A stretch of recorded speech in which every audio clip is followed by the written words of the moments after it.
मैं आत्मा हूँ, चैतन्य आत्मा हूँ, बेहद की आत्मा हूँ, शुद्ध आत्मा हूँ, अमर हूँ और ईश्वर से जुड़ी हुई सत्ता हूँ। अपने आप को कोई सत्ता से कम ना समझो, क्योंकि अगर शिव जितनी शक्ति उनके अंदर है उतनी शक्ति तुम्हारे भीतर भी है। भगवान ने तुम्हें गधा बना के नहीं भेजा है। तुम्हें शास्त्रों में बार बार कहा गया है कि तुम ही ब्रह्म हो, तुम ही शिव हो, तुम ही अनंत अनंत सूर्यों की शक्ति ऊर्जा से तुम भी भरपूर हो। तो हमने अपनी ये बात को याद रखना है। अपनी सत्ता मतलब डॉन वाली सत्ता नहीं, अपनी आत्मा की जो सत्ता है उसको याद करो। जब मन बुद्धि चित्त का झुकाव बाहरी भोगों की ओर नहीं बल्कि भीतर की शांति और आत्म चेतना की ओर होता है तो यही आत्मवृत्ति कहलाता है।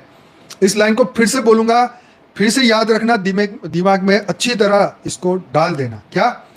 जब मन बुद्धि और चित्त का झुकाव, जब मन बुद्धि और चित्त का झुकाव बाहरी भोगों की ओर नहीं बल्कि भीतर की शांति और आत्म चेतना की ओर होता है तो यही आत्मवृत्ति कहलाती है। सीधी सी बात है।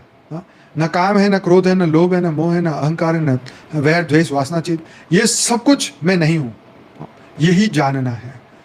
हम कहते हैं ना फलानी व्यक्ति की इमेज हमारे दिमाग में है, ये तो बड़ा अहंकारी है, बड़ा ईगो वाला है, छोड़ दे, इसकी बात ही मत कर, ये तो थर्ड क्लास है, जाने दे इसको, छोड़, इसकी बात मत कर। तो उसने अपनी वो वृत्ति को दुनिया में दिखाया, ठीक, देह वृत्ति को बताया, अहंकारी, गुस्सेल, वो वृत्ति पूरी दुनिया के लोग उसके ओरा में आके पहचान रहे हैं। इसके वाइब्रेशन, उसकी ओरा, उसका वाइब्रेशन इतना स्ट्रांग है कि उसके ओरा में जाते ही पता चल जाएगा कि अभी दो बातें सुना देगा फट से।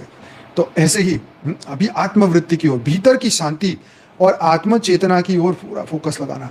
जो मन बुद्धि और चित्त का झुकाव बाहरी भोगों में नहीं भीतर की शांति और आत्म चेतना में है तो वो आत्मवृत्ति कहलाएगी।